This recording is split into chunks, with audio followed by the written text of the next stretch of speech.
Good afternoon, everyone. Thank you for joining us today for what I'm sure will be an insightful discussion.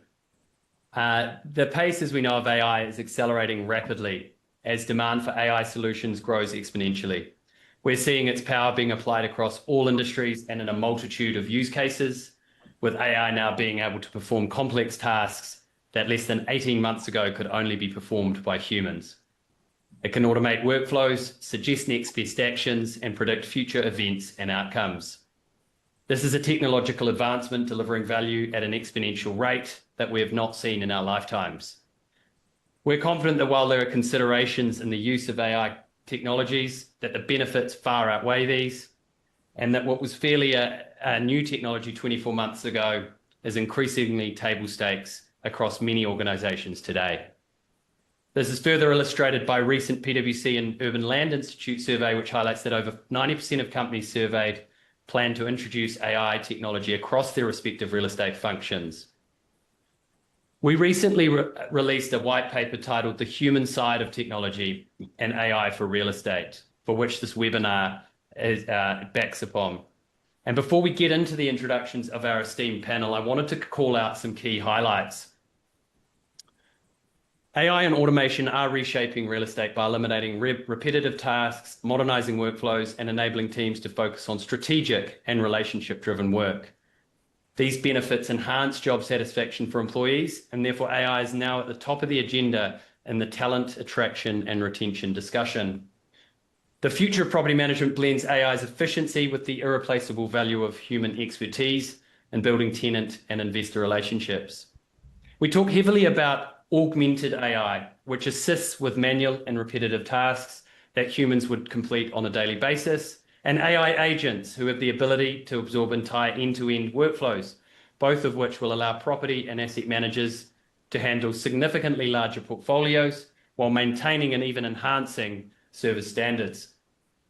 To this end, we are confident that augmented AI and AI agents will transform property management at scale, enabling property managers to manage up to 250 leases with augmentation alone and up to 500 leases with the use of AI agents. I would like to now introduce our panel, where we're going to be diving into more of these key themes in more detail. Firstly, Lauren Cottier is joining us today, a partner from PwC. Lauren has deep digital transformation expertise, and I've been fortunate enough to work with Lauren on a number of engagements, both historically and currently. James Pellat is the CEO and founder of Digital Trees. I actually had the pleasure of working with James a long time ago now, but when we were both at GPE. And James has a deep commercial real estate background as well as digital transformation background. And finally, Andrew Sutcliffe, Head of Property Management at Roger Hanna, a large UK managing agent. Andy and his team are currently going through a major digital transformation at the moment. Before we get into the panel, I'd just like each of our guests to introduce themselves. So Lauren, I might start with you if that's okay. Yeah, absolutely. Hi, everyone. Lovely to be here with you. So as Sam said, I'm a partner in PwC that focuses on digital transformation, essentially helping organizations to select, implement, and make the most out of their technology investments. And I think it's fair to say we are very much on our own journey internally with how we're thinking about AI and adopting AI, as well as many of the organizations we work with. So really hoping I can bring some of that into the conversation today. Thanks, Lauren. James, if just over to you, thanks. Thank you, and it's a pleasure to be here. As I said, I can blend my decades of real estate experience for actually delivering and managing and operating real estate, so I understand the practical challenges that go on day to day, and then the decade of digital transformation and plenty of times when believed that change could occur, but it hasn't. Whereas I think, as you said in the introduction now, Sam, the table stakes involved in this for a number of different reasons, which we'll come on to, I think make this different this time, and we'll share what we've been learning with our clients and how we've been implementing this. Awesome, thanks, James. And finally, over to you, Andy. Cheers, Sam. Hi, everyone. I head up property management at Roger Hanna. I've been at Roger Hanna about 15 months now, but the bulk of my experience for the last 15 years has been in commercial property management, working throughout the UK for large national agencies, generally dealing with institutions or pension funds, managing properties all across the UK, whether it's city centre locations or industrial estates, sometimes out in the sticks or near the motorways up and down the country. At the moment at Roger Hanna, we're going through a digital transformation process where we are reviewing everything that we're looking at and trying to integrate as many systems as we can that will help us on our journey to improving the offering. Fantastic. Well, as you can see, we've got a great number of panelists today who can dive into some of these key themes and hopefully leave you with some strong use cases and information for your deployment journey, digital transformation journey, and sort of deploying AI in your organizations. So without further ado, I'd love to get into the discussion. So look, I'd just like to go around the room here, team. And Lauren, I might start with you if that's okay. Can we just get a bit of a status quo context check on where you're at in your organization from an AI journey? What are you seeing more broadly? Sort of maybe some use cases that you've seen more recently, both externally and within the organization. Yeah, absolutely, Sam. Happy to. I think it's fair to say we, like everyone else, are still figuring it out. And I'd say that most organizations that I speak to are very much still in that kind of phase as well. If we think back, I think you touched on it at the outset. We've sort of, Chat GPT came out, was it just over 2.5 years ago? And there was this kind of original hype. And I think organizations are very much in this phase of now working out what that actually means.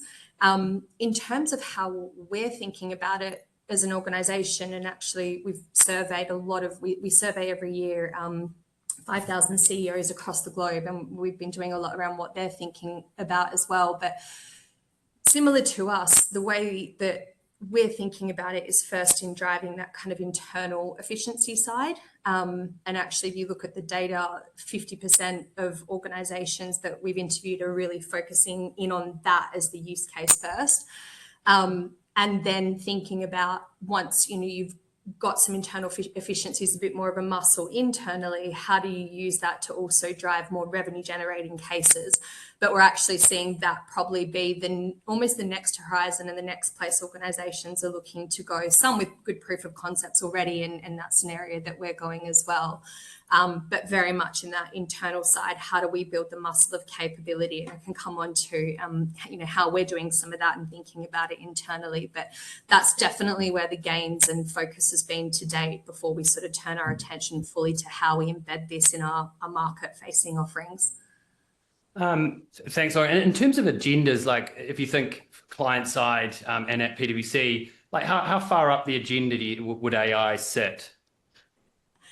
Or like top down the whole organization. It's really, really interesting. So one of the things that we've rolled out across the board is that we just want everybody in the organization to start to feel comfortable with the concept. And so one of the ways that we've gone is embedding our own instance of OpenAI or Chat GPT, we call it Chat PwC within the organization, for everybody to have access to. And it's not mandated how they use it. It's not, but every single person across our 25,000 employees in the UK have access to that. And if you look at the data, it's really interesting. You've got people who are more junior and earlier stage in their career who are the biggest adopters, which I think probably makes sense. They're coming in new. You've then got the sort of leadership element of the business who are right up there in terms of the usage metrics as well. And then you've got this big portion in the middle where there's pockets of good use, but actually you see this big drop off in that kind of middle management layer. So right across the organization, but it's been interesting to see that that's sort of how the natural adaption's gone. And a big part of what we're then trying to do is work through, well, how do we get people in that part of the organization to feel more comfortable with it as well? Awesome. Thanks, Lauren. Andy, just some insights from you in terms of your organization, what you're seeing more broadly. Yeah, no worries. So generally speaking, we want everybody in the organization to touch it and use AI as soon as possible.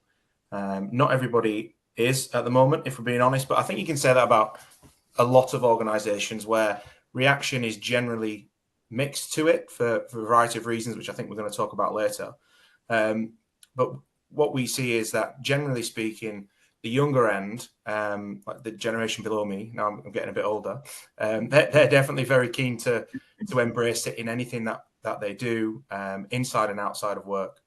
Whereas I think attitudes towards it inside of work do vary. And that's definitely something that we're seeing, but we are seeing attitudes changing to be a lot more positive about it, especially as we're on our digital transformation journey. Sounds like I should have known James 12 or 18 months ago. That could have helped us a lot. But as we're going on the journey, we are starting to get a lot more positive feedback about systems we are introducing, which is music to our ears. But it's fundamentally AI, and the use of it is going to form part of every conversation we have going forward. Exciting. And James, I think you present, you have some great insights into, working with a lot of large commercial real estate business, obviously having been in them yourself. Yeah. What is it that you're seeing, similar to what I asked Lauren and Andy, like, is it sort of the top of the agenda? Is it coming up most often in the conversations you're having? Yeah, so I think it's twofold. Some, like the Crown Estate, have a very good AI strategy. They have strong ambition. They're quite clear about where they want to go to and where they want to get towards. And then I have others, more startup. It's I think it's the size of the organization is quite interesting, because the speed at which you can scale something like this is definitely more complex the larger the organization is. But I have some clients who their brief to me is, I want to be an agentic developer. So that they want to run a property development business, but they want to do it with as few people as they can. But they want to make sure that they're using AI in every step of the process. And I think the interesting thing for us is when a lot of real estate organizations don't want to look at process, they find it quite difficult and quite a headache.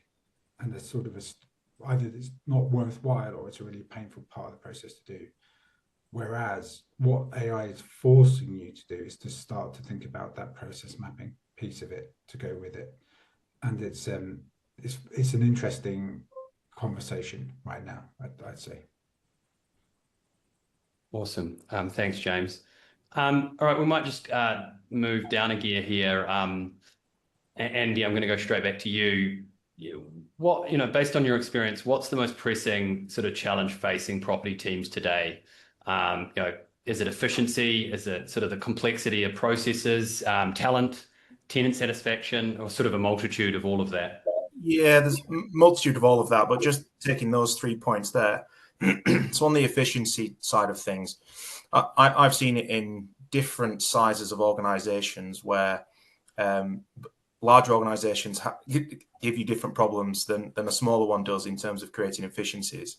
Sometimes it's harder to integrate new systems. But at the moment, we're looking at every workflow that we've got and trying to create an efficient workflow as possible for everything that we do, which has an impact on our clients and the occupiers in their buildings. Because ultimately, we need to be providing a great service to both of those. And AI can't replace everything that you do. You still need to keep the human relationship going, because that's what's at the core of the service, isn't it? And in terms of talent, every conversation that I'm having at the moment with regards to interviews or people trying to join the firm, we spend more than half our time talking about what our tech stack is and what we think about AI and the future in that space in real estate. And ultimately, if you're not having those conversations, then those people's values don't necessarily align with ours, and they're probably not the right people for us. And that's probably echoing a lot of views of a lot of commercial property developers and managing agents around the country. The other one you mentioned was occupier satisfaction, and that's key to everything, isn't it? Because that's our job. Don't get me wrong, we all go to work to make money, but all the services we provide is ultimately to provide a good one to our clients and to keep the occupiers happy. So those three things are a really big focus at Roger Hanna, and it's something we're trying to do as well as we can. Like every other managing agent in the country, we don't get everything right, and I think as a leader of a team and like the leadership group within our company, you think sometimes you're expected to have all the answers, and you never do. So you need to lean on consultants and experts in certain fields, and that's what we're trying to do. Yeah, thanks. You touched on the occupier engagement satisfaction there. The white paper gets into that quite in quite a lot of detail about giving tools to property and asset managers to be able to have more of those conversations, spend less time behind their desk.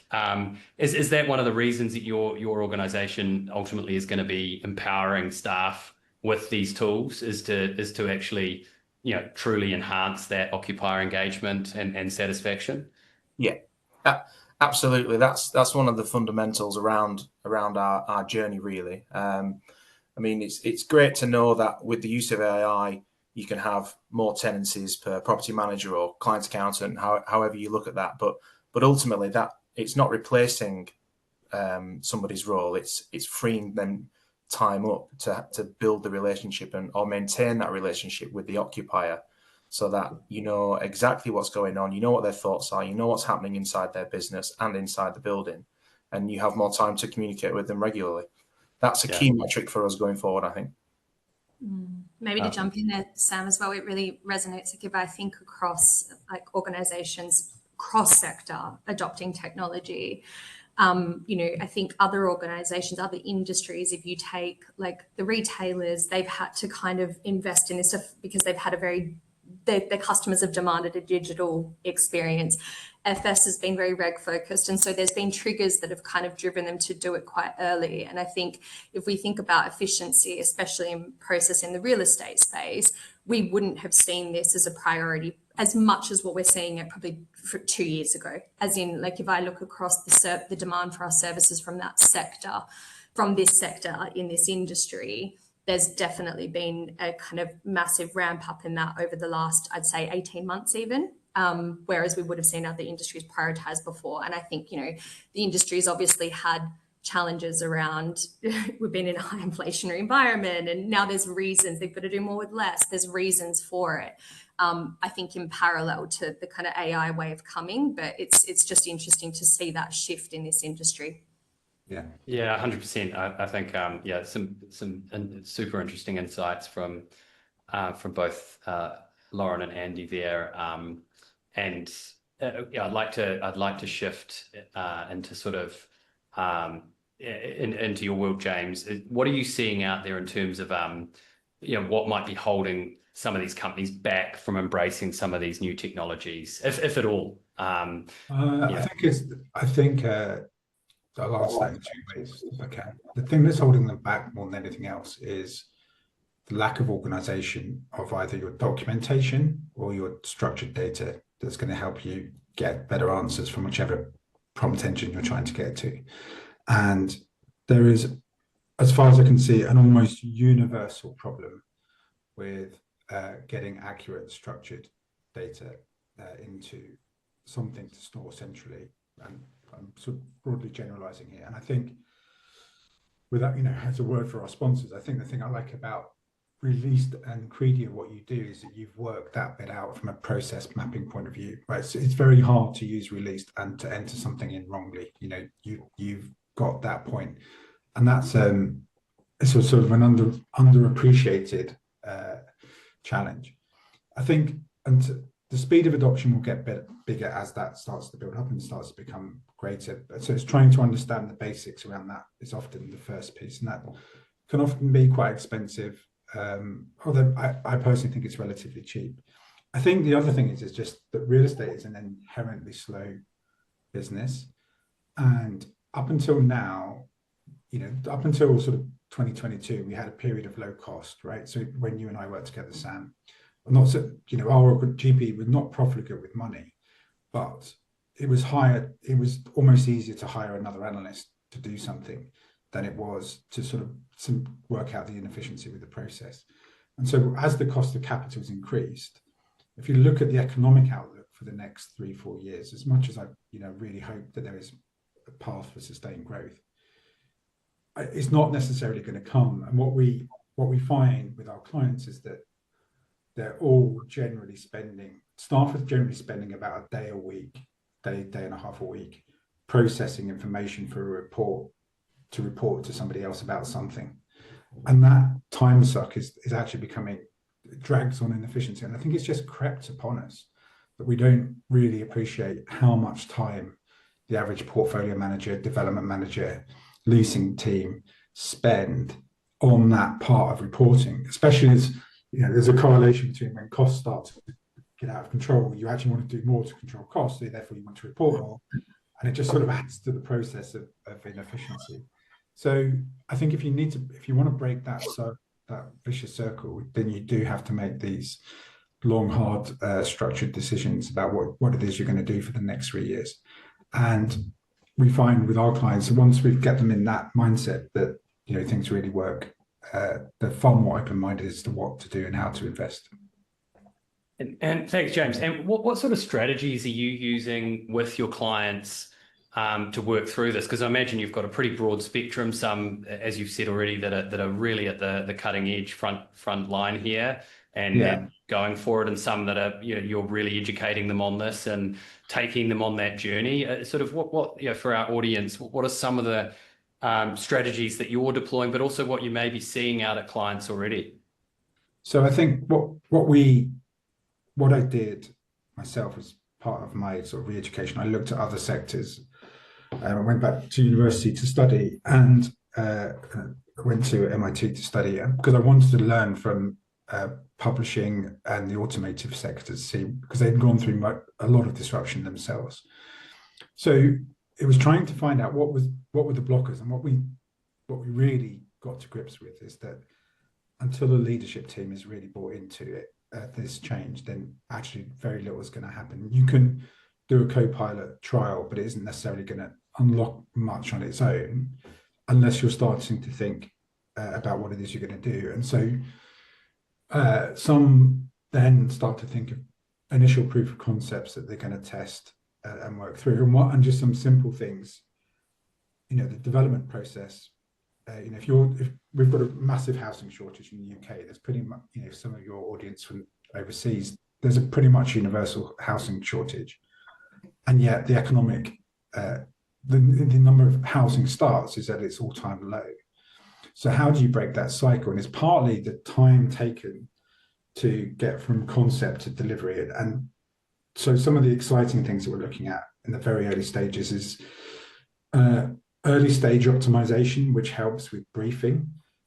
So if you get the brief right much earlier in terms of carbon, cost, capital, whatever it is you're trying to look at, then the design team can speed up their process of design, and there's less waste in that point. So if you can take a year off a 7-year process, which is really what we're trying to get to, that unlock on an IRR is significant, right, in terms of making a development viable or non-viable. So I think it's those sorts of things, and that's just one of 100, that you can think of to get to a point which starts to drive more efficiency in the real estate process. Awesome, thanks, James. Andy, what are some of the examples that some of the team are already using to kind of, utilizing AI for, in terms of property management, asset management tasks today, and maybe a bit of some insight into kind of what you would be hoping for in the future? Yeah, so we're mainly at the end of our implementation process due to go live. But I think the big wins at the moment that we're going to see are the lease extraction tool that's inside Re-Leased. Being able to read a lease very quickly, extract the key lease events, rent charges, etc., and then to be able to populate that into your database to get the property set up quicker. That's just a huge time save and more accurate as well, which I think when I had my first demo around it, about the lease extraction side of it, I just assumed that the human would probably be more accurate, but then when you actually dig down into it, it's not. And it's such an impressive tool. So that's a huge time save for us. And we're also on the invoice contractor invoice approval process and the work order process for instructing contractors, that is a lot more automated and will bring time save for us as well, which will open up a lot more time for everybody to communicate with clients, occupiers, and focus on more larger challenges that we will have going forward. So those are two wins that we're seeing day to day. Something else that's just sprung to mind would be in raising all the rent and service charge invoices that we have, which is a month-to-month or quarterly task. The time saved there with AI being introduced is massive as well, as well as on the collection side of things when it comes to credit control processes. So I think those are the four big wins in terms of the nitty-gritty property management geeking side of me that wants some really quick wins for the whole team. And I think once we've established a baseline of how we will use Re-Leased and the software going forward, I think in 3 months' time we'll look again and see what the next wins will be on like the second layer of it, if you will. Fantastic. Oh, that's it's exciting to hear, and looking forward to you going live with the system. Lauren, you spoke about this middle sector of folks that you're seeing, and obviously PwC is a massive organization, so that's a number of folks that maybe not skeptical about AI, but the adoption is not as high as the other ends of the sort of the bell curve. What's the organization kind of doing to tackle that? Like, is it a training? Is it sort of democratizing AI, getting them to use it in their own time? Like, what are you seeing kind of day to day from a leadership level, but also sort of grassroots within the organization to get that adoption throughout the organization? Yeah, it's a great question, Sam, and what James said echoed. I mean, I think the very big focus is on that sort of top down initially, and making sure that at the leadership level, we've got a very clear strategy. It's something that's very visible within all of our communications. You kind of can't walk around a corner within PwC at the moment and not hear about AI or see it on a live stream. So it's sort of that top down bit I think is absolutely critical for us, and actually to make sure that whilst the leaders are adopting it, it's something that we are measured on as part of our metrics. So to create that top-down piece. And then some of the stuff that we're doing to try and encourage it in that kind of, I guess, middle section, if you like, or that big part of our organization is we've got things like an AI mentorship program. So we're partnering people who are maybe AI not deniers, I don't know what the right word is for it, but people who are not adopting it or as accepting of it with people who really are.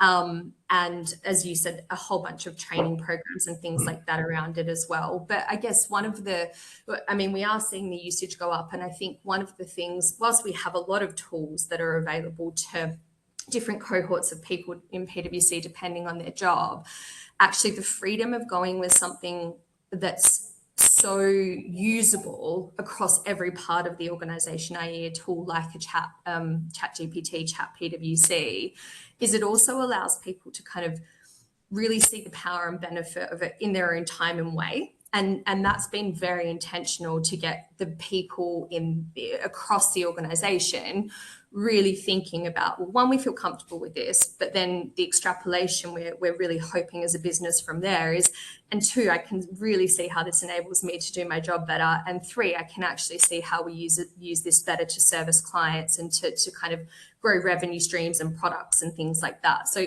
that's the evolution that we're hoping for by taking this adoption approach, if you like. Yeah, awesome. I mean, it's really, and I think Andy got on it nicely there in terms of some of the examples they're already seeing. Having a tangible example for someone, either that they've seen that AI has really worked for someone else, or actually even better, they've used it and seen how much value it can provide back to them is huge. I've got a colleague who's he's a CFO for another business, and only 6 months ago he was I wouldn't say a denier, but he probably wasn't adopting AI because he was very used to his day-to-day systems and technology. And I caught up with him for coffee the other day, and he told me about how he's developed his own finance AI agent in ChatGPT.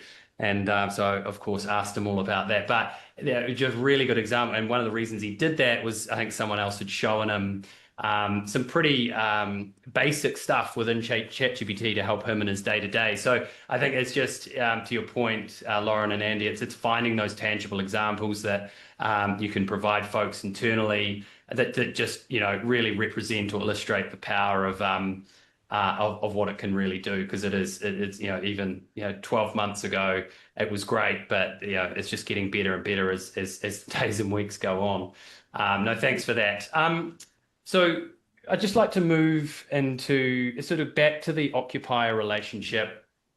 And Andy, I might come to you if that's okay. We talked about it briefly above.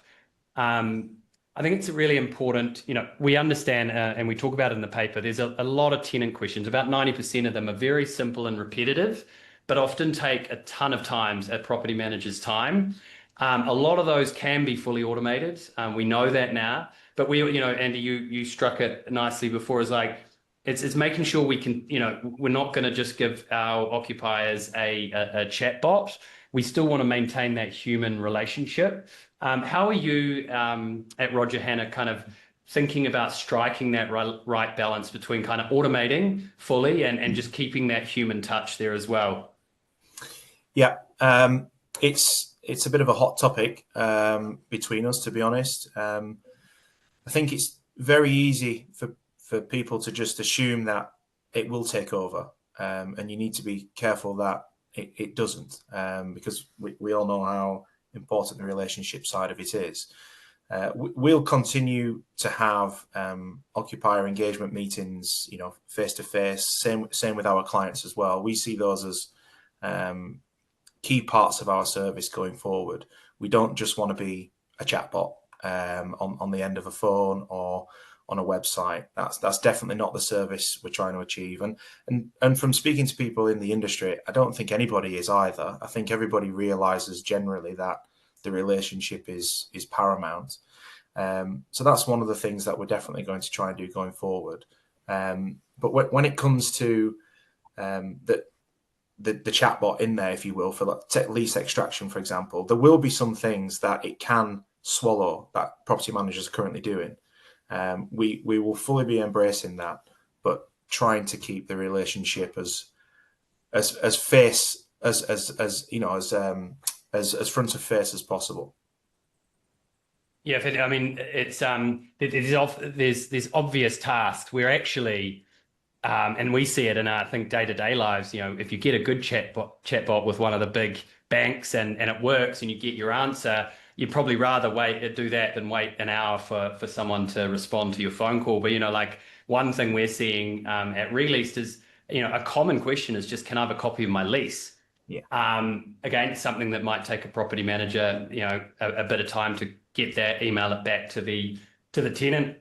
I think those examples are sort of right down the middle of where a tenant might just be very happy just to get that lease straight away via a chatbot, whereas there's other more complicated discussions that we want to be having in person. And of course, going back to some of those earlier points, if there is manual tasks that have been performed by AI, it does mean that your team, and keep me honest here, Andy, is out on site more often, and therefore they've got the time to be able to actually spend with occupiers, but the more mundane tasks have been handled by AI.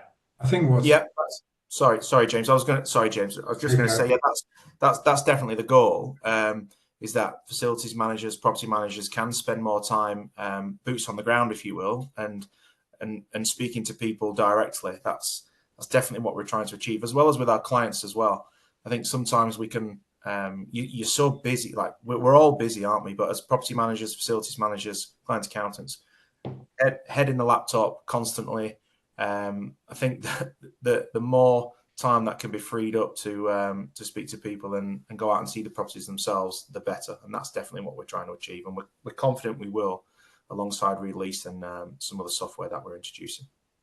I think one of the interesting things, Sam, is that, as you've built your platform on a Microsoft stack, so within Dynamics, is that when you start to link it with other Dynamics offerings in that sort of family of of tools that if Microsoft's Dynamics CRM is a pretty good CRM. It's not it's an enterprise-wide system.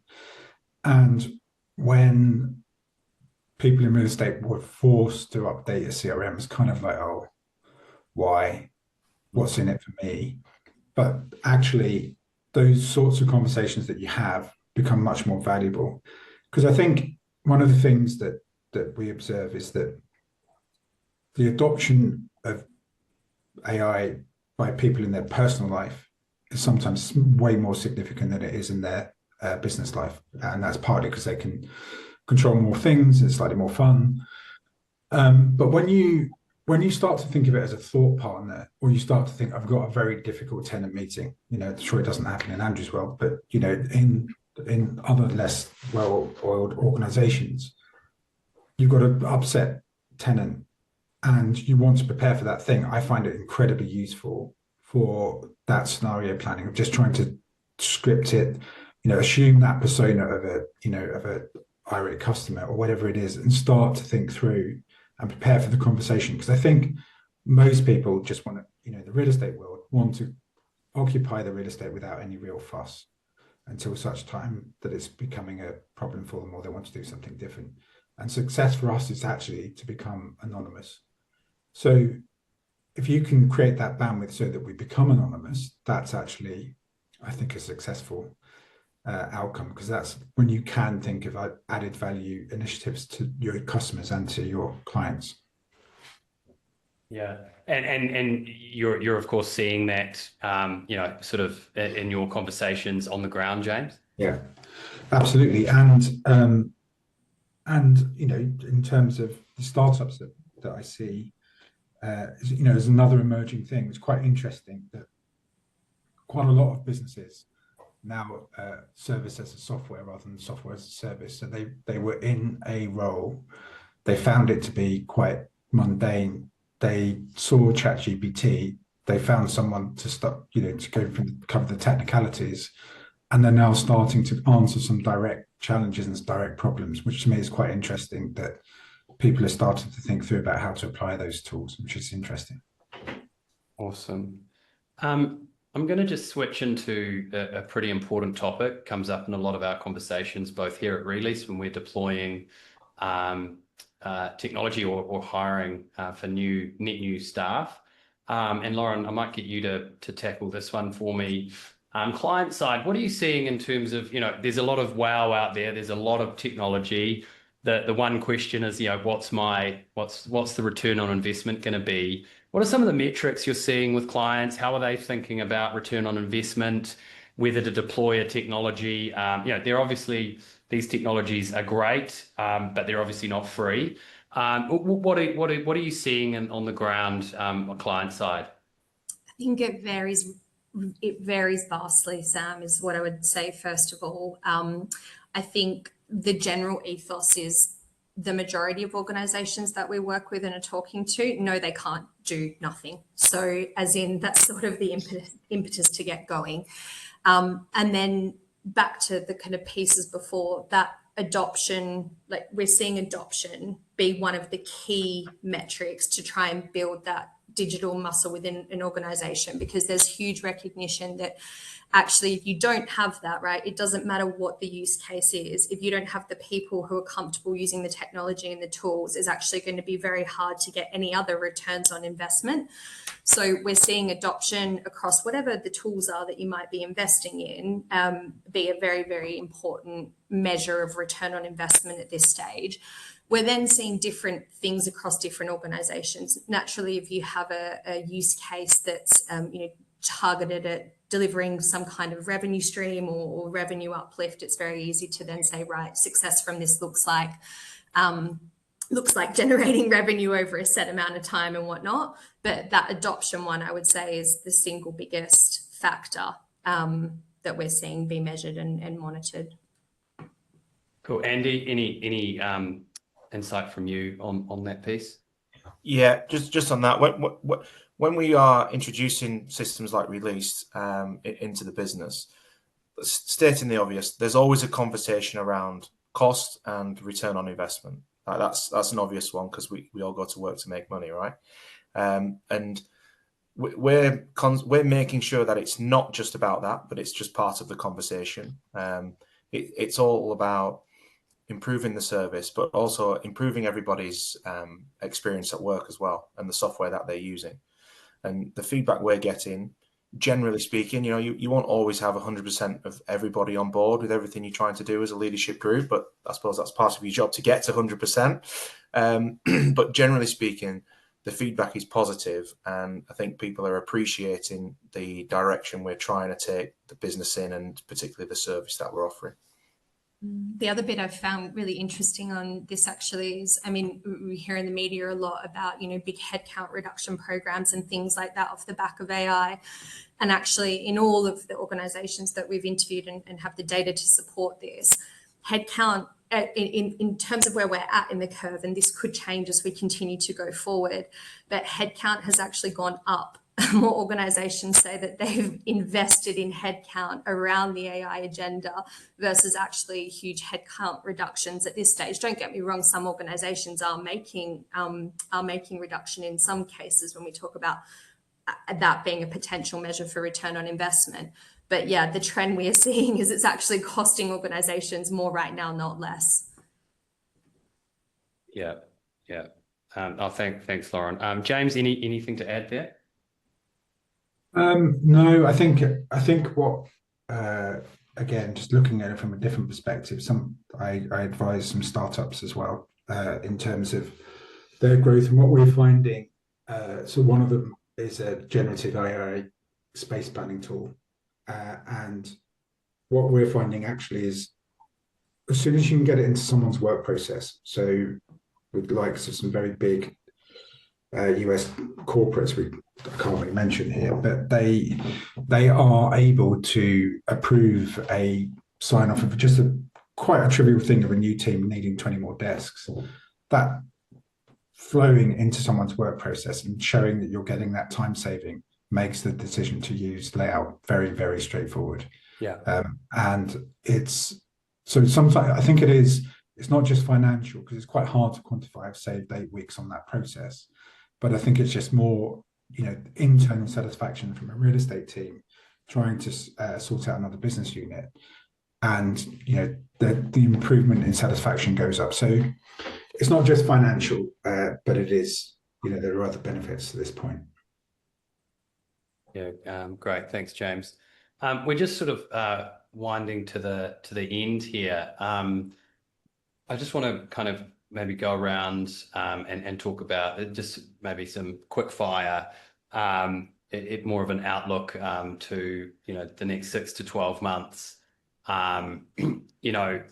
Maybe James, if I just come back to you, what's one thing that you would recommend every company should do in the next 3 to 6 months to kind of start to either think about or just get into future-proofing their tech stack? Think in the medium term. Don't think in the near term. Think about 3 years' time. Think about how you're going to organize your data to access information and get that right. That's because if you don't and your competitors do, you are behind. You are immediately behind at that point. Agreed.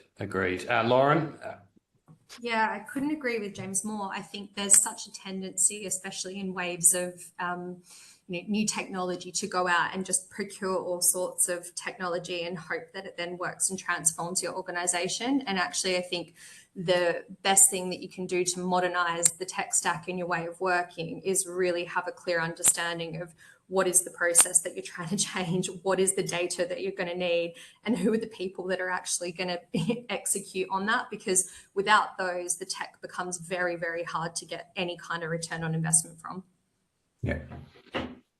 Yeah, 100%. And Andy, what would you? I know you are sort of in the earlier stages of the digital transformation journey, but you're seeing some tangible examples already. Sort of one piece of advice you would sort of provide.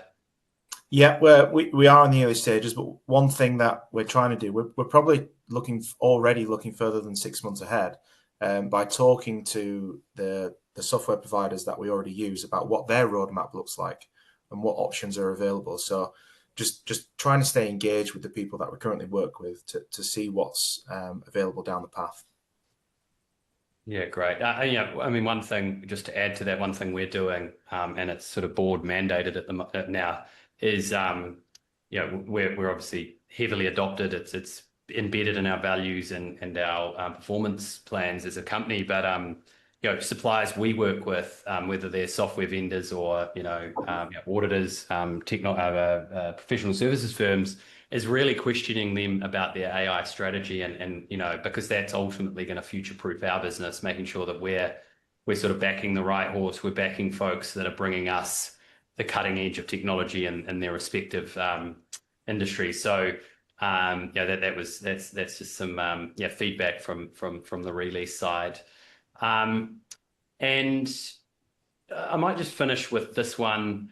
I think we've touched on it, but it's sort of just a different way of tackling it. Is like, if you had a magic wand, and we can be fairly blue sky thinking here, what would you, and Lauren, let's start with you. What would be one thing that you could do to kind of eliminate some of these internal barriers to AI adoption? I think just getting people to use it. I mean, that would be the single biggest thing, and then closely followed by getting people to trust it. I think we would see, like there's some use cases where trust isn't inherently that important in what you're doing. But I think to get people to adopt this en masse, actually really trusting, like if you're talking about a property manager relying on, answering questions for your tenants, like how do you know it's giving it the right answer? And so us working out how we kind of coexist with this technology and trust it is the other.